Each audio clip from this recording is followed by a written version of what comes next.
Hello, I'm Devin, integrative health expert, Ayurvedic health advisor, and holistic coach. Welcome to InnerSpark Living from Your True Nature podcast. This is a resource for those ready to gently, naturally, and sustainably restore their energy, their clarity, their health, and their wholeness. Each episode offers grounded, practical guidance and soul deep insight drawn from nature's wisdom, integrative health, and the timeless principles of Ayurveda. Together, we explore real, sustainable self care, healing from the root and how to actually get there, and dissolving the inner barriers that keep you unwell, depleted, and stuck in survival mode. This is an invitation back home to yourself. And now for today's episode.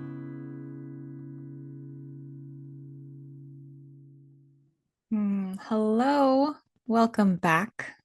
Today we're exploring nourishment beyond nutrition and how to really, actually, truly, finally, sustainably feel well. Many clients come to me because they feel that they have a challenging time nourishing themselves. That's something that I hear quite often. They feel confused, overwhelmed, and like despite their best efforts and trying different things and the trends and the stuff, that something is still missing. And additionally, most of them are really hyper focused on the food, and I totally get that. I was there once also, and I'll tell you more about that in a little bit. But that's really kind of what we're taught, and that's what our culture talks about. Yeah. So if you have X problem, then it's a food problem. And so we need to focus on the food. And we have all the new diets and trends and tests and this and that and the other. So it would make sense that most people think then that nourishment starts with what's on their plate. And while, yes, that is so important, true nourishment goes so much deeper than that. So let's talk about nourishment. I love that word, nourishment. What does it mean to you to be nourished? The good old dictionary definition is this: the food or other substances necessary for growth, health, and good condition. So, the food or other substances necessary for growth, health, and good condition. So, I invite you to consider that nourishment is way beyond food and that everything, in essence, is food in either a literal or, a metaphorical sense, of course. Every input that you receive is either feeding your resilience, your vitality, your clarity, your joy, or it's robbing you of it. That simple. So I invite you, I'm going to plant the seed now of the principle of cause and effect. So if this, then this. When I do this, this happens, right? So every input that you receive is either feeding your resilience, vitality, clarity, and joy, or robbing you of it. And I really love inviting people to think about things through this lens of cause and effect because it helps us to kind of de-escalate the situation. It gets us out of judging ourselves and out of thinking a lot and out of emotions, right? Like, oh, I was bad because I did this, or I was good because I had the carrots and not the cake. Like, forget any of that. Just looking at if this, then this. So when I eat that, I feel like this. If I want to keep feeling like that, then good. Eat more of that. If I don't, maybe I can put a different input in and get a different output. So food is everything that we're taking in, not just what goes in our mouths. If we are receiving poor quality input, we'll experience poor quality output, like I just said, with cause and effect. That could be things like low energy, health issues of all kinds, everything. mental health issues, emotional upset, and the like. A really important thing to remember is that you may eat the things, literally or figuratively, as in the food, but also eating the sounds, the sights, the interactions with others, etc. So these all have the capacity to nourish or deplete you. However, more important than that is how are you digesting these things? How are these things being transformed into nourishment, into tissues, consciousness, your experiences?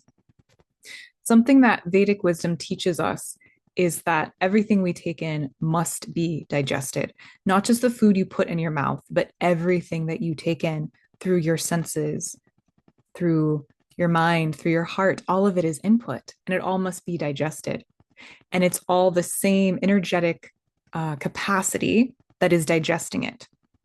So we have this kind of central digestive, transformative fire within ourselves that is solely responsible for digestion and digestion on all levels. A gross level, meaning, the tangible food that we put in our mouth, and then also a very subtle level, so that those energetic qualities, those interactions with other people, those emotions, those subtle things that we can't see but more feel, right? So this spectrum of the most subtle inputs that must be digested to the most gross inputs that must be digested.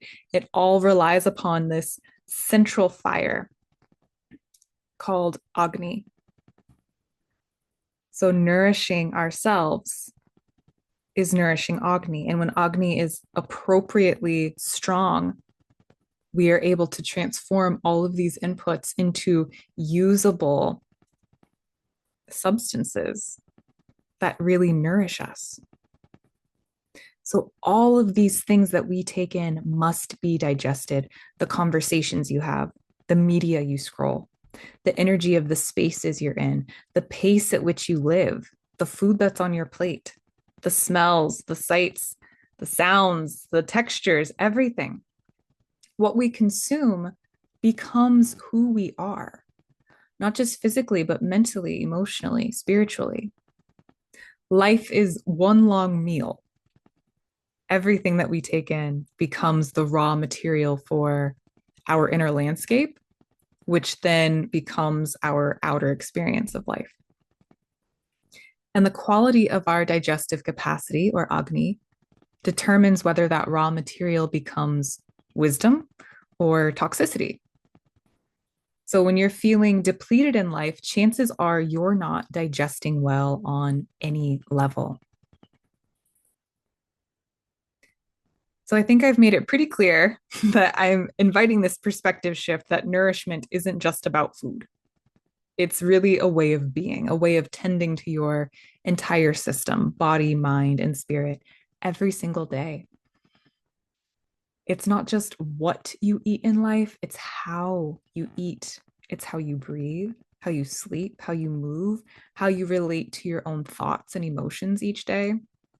And, for a long time, I didn't know this. I didn't know this. Like many of us, I thought food was the problem and also the solution. So I was super hyper focused on it.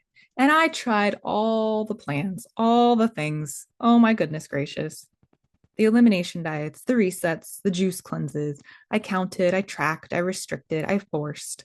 I micromanaged my meals, thinking if I could just get it right, everything else would fall into place and I would feel better.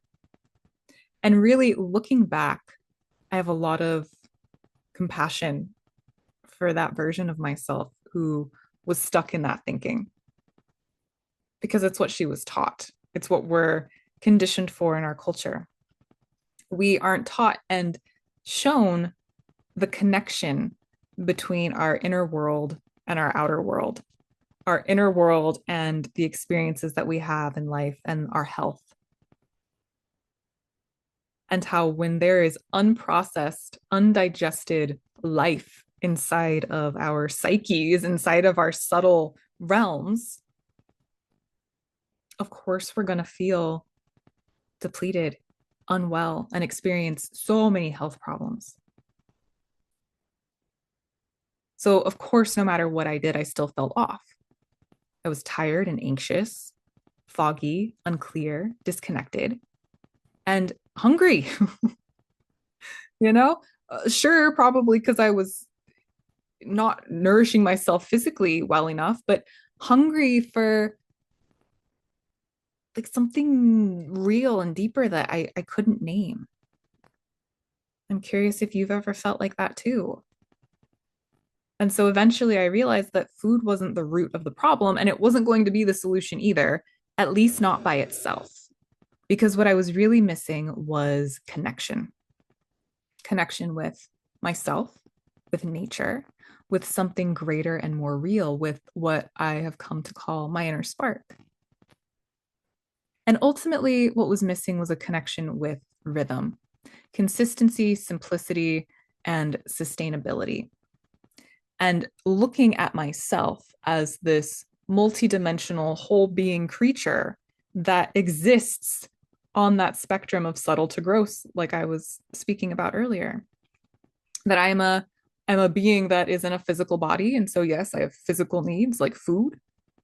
And I also am a being that has these very subtle, intangible, abstract realms like my thoughts, my emotions, my life experiences.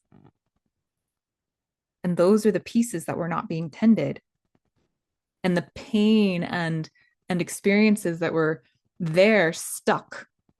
I like to say kind of like this energetic constipation, if you will, this kind of backlog of stuff was driving this desire for something different. And because I didn't know what to do, of course, I hyper focused on the physical because it's something that felt safer. We can see it, we can touch it. We're taught to focus on it only. Don't go into the scary, emotional, mental places because you'll make yourself and others uncomfortable and da da da. And so there's this kind of overcompensation for a lot of us on the physical and thinking that nourishment is going to come from that. If I can just get it right, if I can find that perfect diet, then we get a little like frenetic and neurotic with it all. But all the while, what's happening inside is this crying out for being with those hurt parts of ourselves. That's how we are going to find nourishment. And again, I was not in a place that was stable enough to recognize that. And even if I was able to recognize that, I certainly didn't have the stability to go there. And so the first thing that we all need is that sense of stability. So gently reacquainting ourselves with ourselves. And that's what I mean by connection. So what was really missing was connection. We get to come back inside, come home to ourselves, and reconnect, reestablish that foundation, that sense of stability. And then true healing and true digestion on all levels can take place. And when the digestion is taking place, the healing gets to take place. It is through digesting that nourishment comes. The deep, subtle to gross digestion that then allows the nourishment to be assimilated. The human physical digestive system is fascinating, utterly fascinating. The way that we are able to break down food into its constituent pieces and take the nutrients and the things that we need and then let go of the rest is just remarkable. And so that is a physical, gross, tangible representation of what needs to happen on the subtle levels as well. Not sitting there and holding on to experiences, but taking what we need, letting it transform and letting it go. Letting what is no longer necessary go. There were many parts of myself that were stuck back, with my like 6-year-old self. Not helpful. And again, didn't know that, couldn't name it, couldn't be with it, certainly didn't have the stability. And when I reference stability, that is what I am calling our foundation. And so establishing that foundation is the way to nourishment. And we're going to move into that now. So the rhythm of real daily whole being nourishment comes when we are gently and consistently meeting these five core needs every day. So through the principles of Ayurveda, through aligning with the wisdom and rhythms of nature, and through lived experience, I've come to understand that we all have these five core daily needs. And if we want to feel well and we want to support this lifelong, sustainable sense of resilience and vitality and joy and deep soul nourishment, being truly nourished on all the levels from subtle to gross, inside and out, meeting these five needs daily is the way to do that. This is how we stabilize ourselves. This is how we set the foundation. This is how we ultimately change our lives and heal very deeply. Because without that stability, we can't go in and do the deeper work. We can't go in and recognize, like, right, this health issue that I'm experiencing isn't because I'm not getting it right enough with what's on my plate or doing it right enough or because my body hates me. It's actually because there's some deep, subtle parts of myself that are still holding on in that energetic constipation state, if you will. There's some inner cleanup I need to do. And without that sense of stability, and when we're living in this kind of frenetic, chaotic place without a rhythm, without meeting these five core needs, these five foundational self care needs, we're not going to get to a place where we can see that. And so we gradually we stabilize ourselves. We get to the place where we can see, this is what's happening, seeing reality for what it is. And then again, it builds, it compounds that sense of stability so we can go in and actually feel and be with it. And then just magic happens. It's phenomenal. So these five foundational daily self-care needs, they're so simple. And yet, for so many of us, we weren't taught them, we weren't shown them. Our culture certainly doesn't model this. And so we've lost touch with these five simple things. Like, they're free, they're things that we need to do. And yet, most of us are skipping them, or we're not doing them in a rhythmic way. We're just kind of living in a perpetual state of go mode or survival mode, a state of chaos. And again, no shame, no blame. This is the way that things are for so many of us. And we have got the power to slowly and gently shift that from within ourselves. And that's so empowering and so healing. And that ripples out to everything and everyone. So the first way to nourish yourself is, of course, food. Regular whole food meals every day. Food becomes your tissues. It becomes you. It is not the macros and the calories and the proteins and the carbs.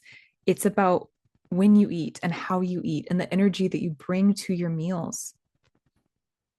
All the ways that we have come to isolate and slice and dice and analyze it takes out the true meaning of it.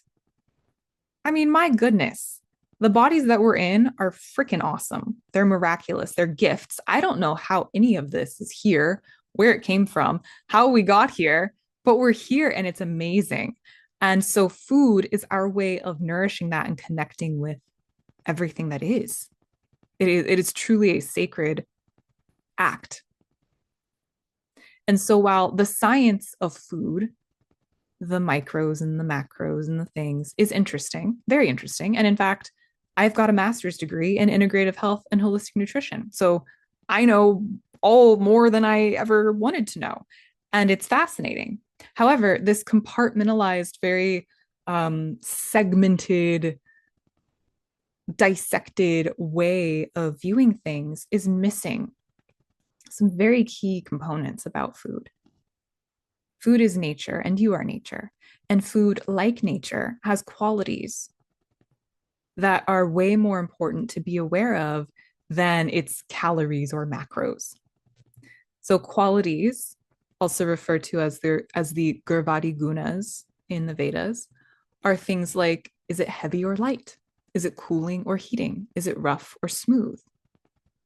And so those are the things that are actually impacting your physiology. It's the qualities, which also include the tastes. There are 6 tastes of food. So these qualities and tastes are the things that are actually impacting your physiology, not the how many carbohydrates or grams of protein or calories it contains.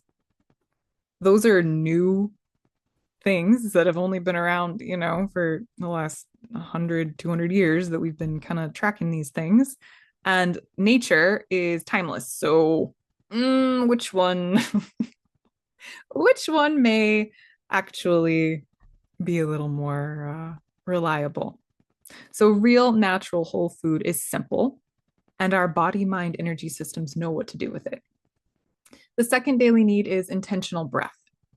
So, the most direct way of nourishing your nervous system is breathing.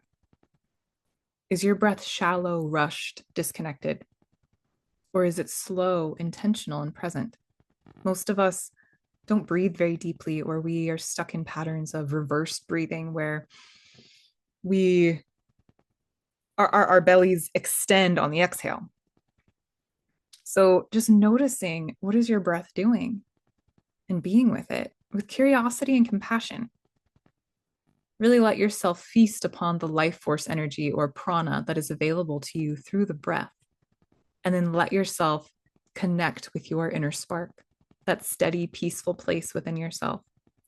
Pranayama, the various practices of intentional, controlled breathing techniques, is something that everyone may benefit from practicing on a daily basis for whole being nourishment, a set that is appropriate for them and their current needs is something everyone can benefit from. The third way to nourish yourself each day is deep rest. Are you honoring your need for rest before you're depleted, or only when your body forces you to stop? And the truth is, most folks simply aren't sleeping well, and or they aren't sleeping enough these days. There might be a screen in their face right up until they close their eyes at night, and then one right back in their face as soon as they open them again in the morning. And the overstimulation of the nervous system with these practices is really quite damaging. And it's difficult for us to unwind thoroughly because we're so keyed up, especially if we're doing caffeine, even early in the morning, like it's still in there. If we're doing the caffeine and the screens and the maybe living a faster paced life, trying to cram a lot in, all of these things tax the nervous system and make it very difficult to unwind thoroughly. So even when you may be in bed and asleep, you're not actually sleeping and restoring deeply because your system is spending so much time trying to just come down. So trying to come down and then go into deep rest. Additionally, rest isn't just for when you are sleeping. It's a way of being. It's a more sustainable, gentle pace in life. It's taking micro breaks throughout the day. It's turning off the television, shutting the laptop, putting the phone on do not disturb mode. It's allowing yourself to pause and remember your innate sense of being. The fourth way to nourish yourself each day is with movement. Movement is digestion. Movement is circulation. It is life. It is celebration. So are you moving your body in ways that nourish your energy or deplete it? And most of us these days are typically on one end of an extreme. We're either moving way too much with inappropriate exercise and going too hard too often, or we're just totally sedentary. Most of us view exercise as something that we have to do or something we do when we're on a good kick. I know that was me for so long. I would go through these phases of, oh, I'm all in, I'm being so good, my diet is buttoned up, I'm hitting the gym every single day, and then it would just kind of pendulum swing the other way, and I was just like, who cares, whatever, not moving at all, and putting anything and everything in my mouth. Both are unsustainable and really quite harmful to our systems. Appropriate movement is not done to try to manipulate our body shape or punish ourselves. Appropriate movement done daily feeds the body. It keeps the body supple, mobile, strong, resilient. It offers us a way to move energy, to digest on every level. Ayurveda offers guidelines for how movement should be in order for it to be nourishing. And most importantly, of these guidelines is that it should leave you feeling better and more energized when you're done. So the idea is sustainability and longevity, not punishment, pushing, or forcing. It's something to prepare you for the day ahead, to support you to do the things that you want to do in life for as long as possible.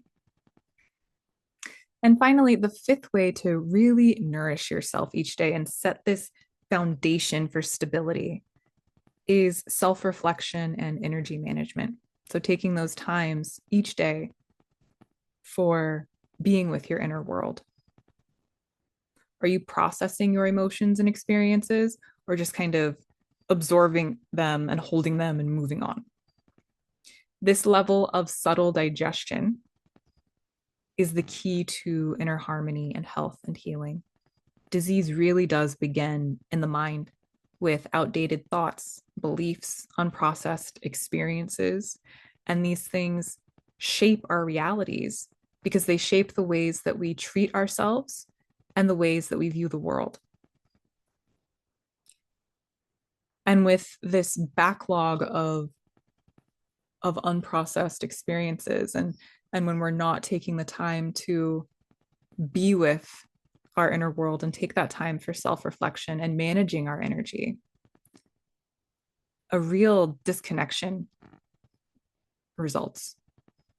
Maybe a sense of being stuck and powerless and unable to perceive ourselves and reality as it truly is. And without that ability, we cannot make meaningful changes. So knowing ourselves and what's happening for us inside is crucial. And pausing each day and intentionally, compassionately, and curiously inquiring about what's happening for you is life-changing. So these 5 things are not just good habits. These aren't little luxuries. These aren't things to like, oh, maybe one day I'll start doing that.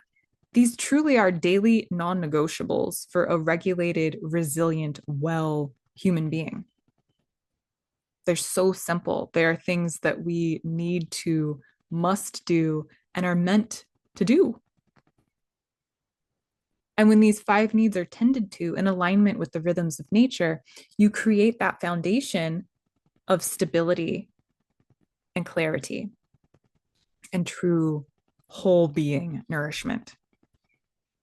We are shaped by what we do each day, what we think, what we feel, what we consume, and then by our ability to transform those inputs into vitality, clarity, consciousness, wisdom, and presence.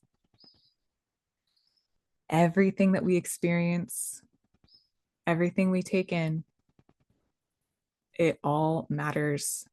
This is that dance of the subtle and the gross. Food becomes blood, muscle, nerve tissues, and also thought and consciousness. And remember, everything is food. Anything we take in is food.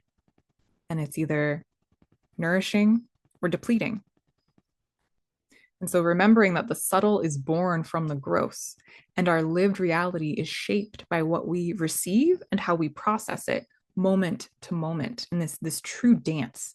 And that's where rhythm really comes in. When we have rhythms for these 5 needs, for eating, for sleeping, for moving, for processing life, we actually give our systems the space and support they need to digest. So no rhythm equals no digestion equals no nourishment. And without no nourishment, what's proper English, there's no capacity to show up fully. There's no clarity, no resilience, no joy, and life stays in that sense of hyper vigilant survival, chaos, frantic mode. I was there for so long, and we don't have to stay there. So cause and effect is always at play. If we want different results, more clarity, energy, joy, we must begin with different inputs. And rhythm gives us that power. It gives us a way to consciously shape our inner state by shaping what we receive, how we receive it, and then what we do with it, how we digest and assimilate it and release the waste that we don't need anymore. This is about relationship and connection with yourself. It's not about rigidity or perfection.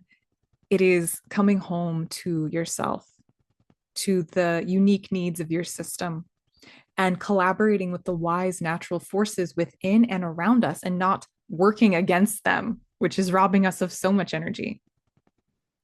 Everything that's natural has a rhythm and a season, and building simple, nourishing rhythms help you feel safe, clear, and connected. And that is where that real root healing is possible. Because from there, your body can relax, your whole system can rest. And that's where the digestion comes, and that's where the healing comes, and the regulation and the softening, all of it. Your perception begins to shift. You start to see beauty where you once only saw dis-ease and exhaustion, and you see possibility where there was once only pressure. You start to see the ways that you've been tricking yourself and where nourishment has been blocked. So nourishment isn't just fuel, what's on your plate. It's the foundation of how you live, how you see, feel, and experience life. It's how you care for your whole being, how you honor the wisdom of rhythm in your daily life.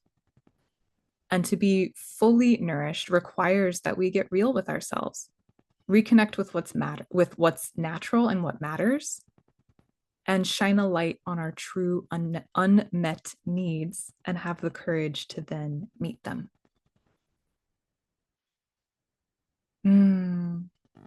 So I invite you to keep taking steps in the direction of nourishment and trust that that is more than enough. Let them compound.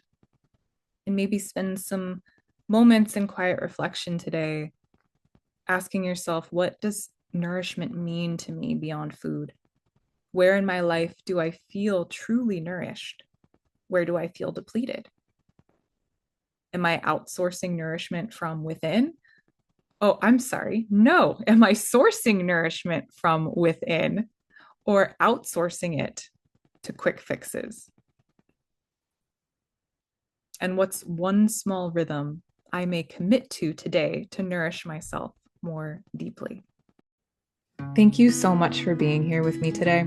If you found today's episode supportive, I invite you to subscribe, leave a review, and mostly share it with somebody that you think might need it. To continue your journey, I have some resources for you to explore. Start with our free guide, The Forgotten Foundation of Natural Self-Care, 5 simple daily needs for true energy, health, and wholeness at theinnersparkmethod.com/self-care guide. Join InnerSpark Living from Your True Nature, our private community away from social media, where we have periodic live discussions, a library of resources like self-care checklists and seasonal practices. There's nourishing discussions and so much more at theinnersparkmethod.com/community. And if you're feeling called to go even deeper, I invite you to explore private sessions with me or the Everyday Rhythms program, a step-by-step journey with private mentorship to rebuild your foundation for living well and healing from the inside out at theinnersparkmethod.com/everydayrhythms. Lastly, if you're looking to deepen with the seasons, I invite you to explore the seasonal spiral, a living sacred map to reconnect with yourself and heal through nature's 8 turning points. You can learn more at theinnersparkmethod.com/seasonal spiral. Until next time, may you trust your rhythms, tend to what truly matters, soften into what's natural, and stay close to yourself. Your inner spark is always guiding you home.